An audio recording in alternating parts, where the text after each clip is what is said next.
It's your horrible morning and you're waking up with Michael Crosby for POTUS.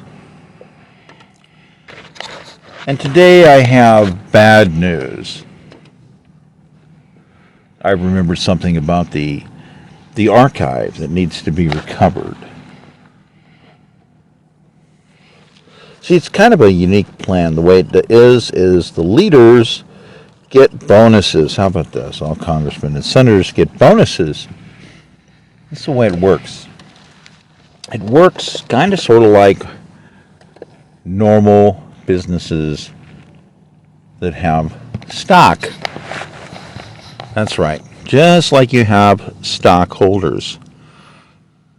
So you have to deal with the governance situation of stockholders, which means basically if all your constituents do well, that is their stock goes up, then you get bonuses. You make more money. But if you don't protect all of your constituents, if you don't make your general stock, which are your constituents, prosper, then you don't get a bonus. Now, the unique thing about this whole thing is it's based on a premise of a set of balances that basically, again, are what people in business have to deal with. If you're in business and you have a business and you have stockholders, you have to perform. You have to perform, or guess what? Your stockholders are going to get upset with you. So it's kind of like that. Kind of works like that. Now, this basically is something that I'd worked with for a couple of years. And then I finally made the breakthrough of how to make the balances work, how to have the back to work, where we would have a reward system where leaders could fairly get bonuses. So, an example would be, for instance, with the mega water projects, the CalArc water project. Basically, every citizen in Arkansas is going to make $12,000 a year just selling water. So this is a good thing. This also means that every congressperson and senator in Arkansas, for instance, also is a citizen. They also make $12,000 for doing this because they're citizens, so they're included right there. But it can go beyond this, because if the power projects and if the other projects go into a bonus territory where there's some extra windfall that shows up, that does what? That makes the citizens extra money, then there's also an extra bonus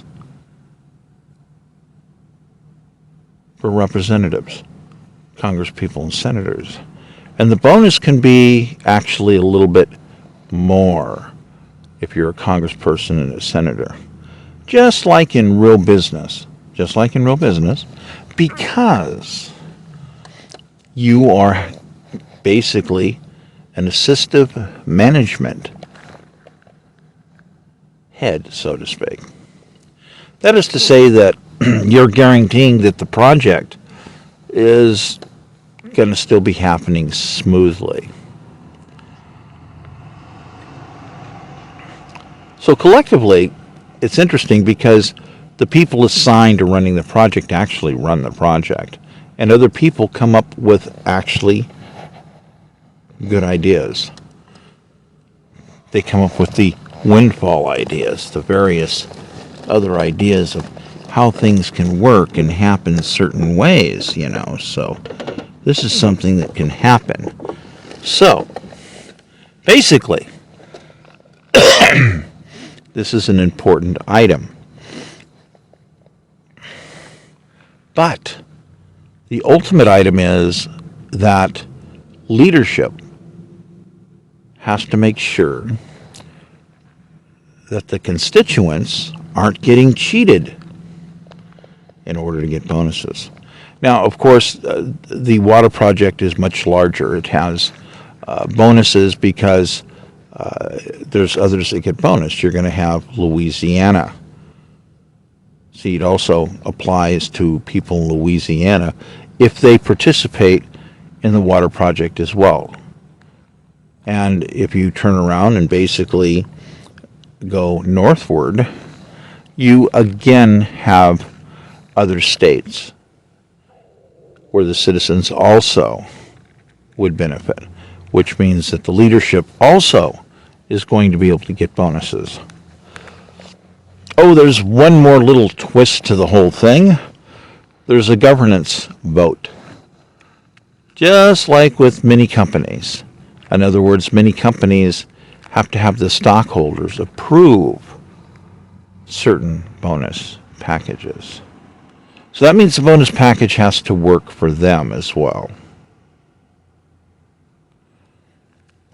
This series of unique types of packages that I came up was quite a deal. In fact, at the time I initially came up with it, there was going to be more than $140,000 per representative added because all the basic constituents were also going to benefit.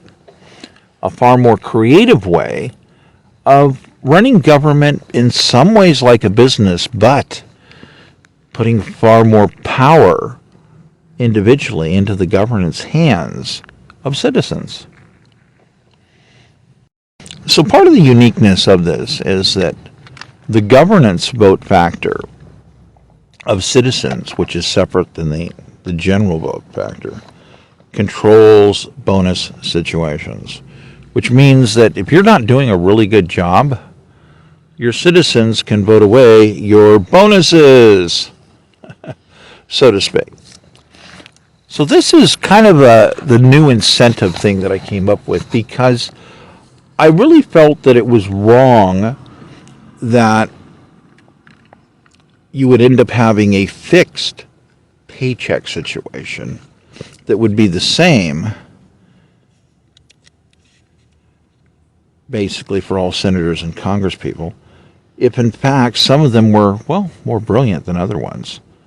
You know, if you came up with more ideas, then you should bonus more. There's also the factor that, well, some states in some ways have more resources than others. So managing those resources properly was also very important. So the states that actually had a little bit more of certain types of resources might find it easier.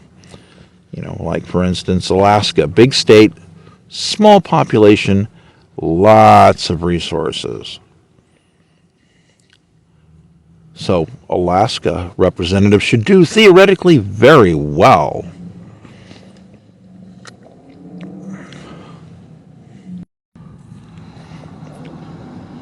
So this is, really a unique system that I really need to recover all of those notes that I had on that.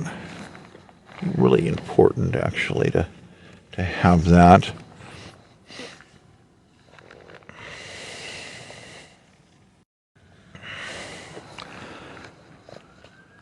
So this is actually quite a unique way of looking as a modifier. Now, there's a couple other little twists to this.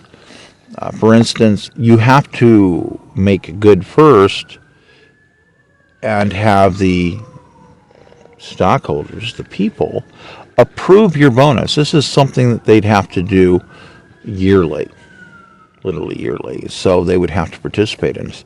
Now, into this, it's not just a system of 51% of the people think you did a good job and they vote okay and you get the bonus. No, it doesn't work this way. It's a proportioned percentage understanding, which means that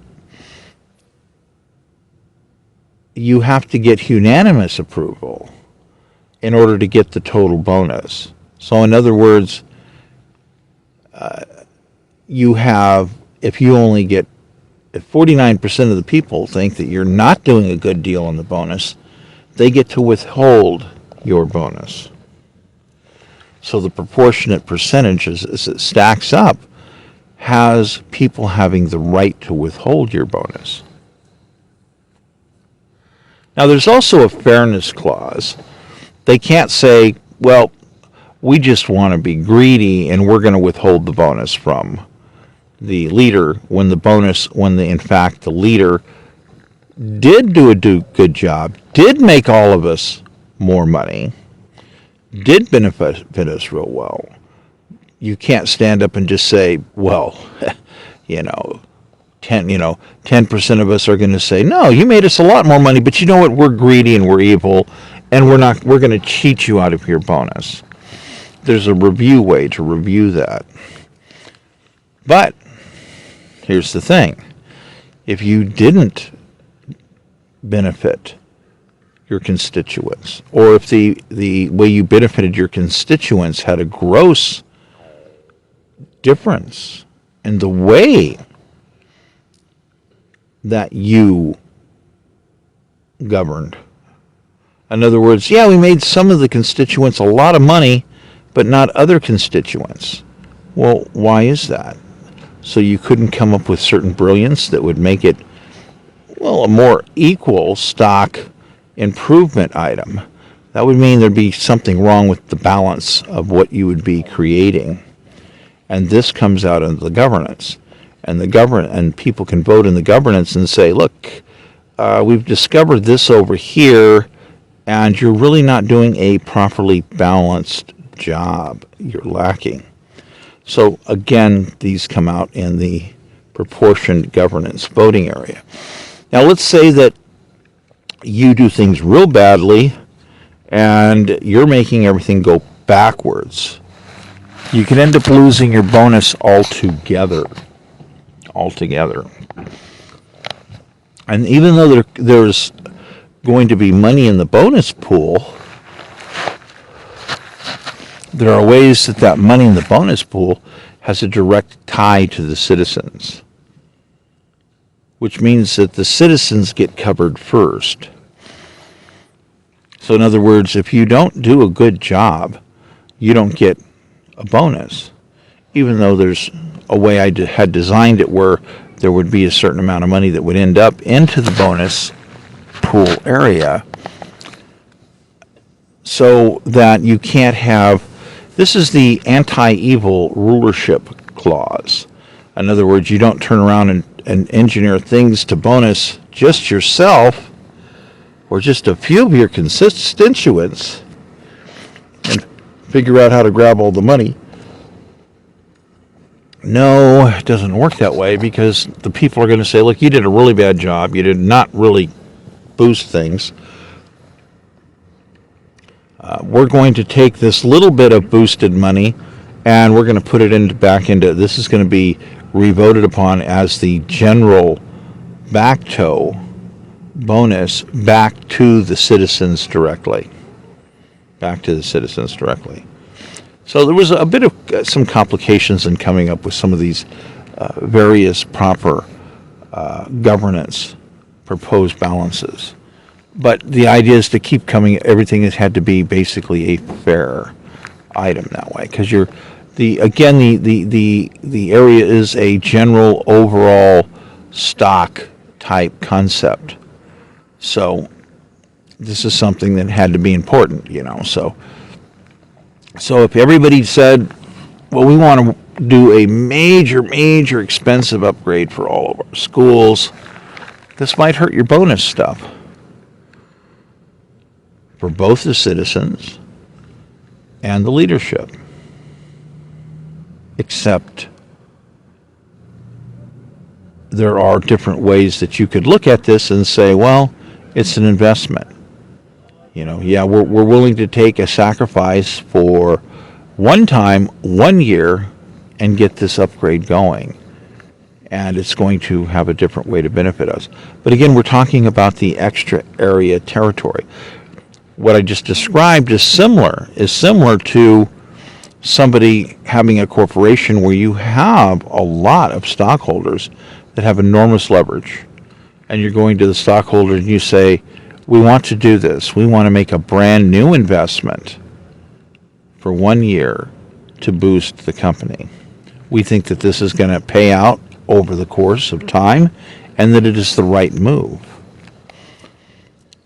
So then the investors would have to decide whether it's worth the risk and say, yeah, actually, we think that's a good idea. We're on for this. We think that this will continuously have a better bonus that's just going to keep having more realizations as each year moves forward. We're willing to let the stock not necessarily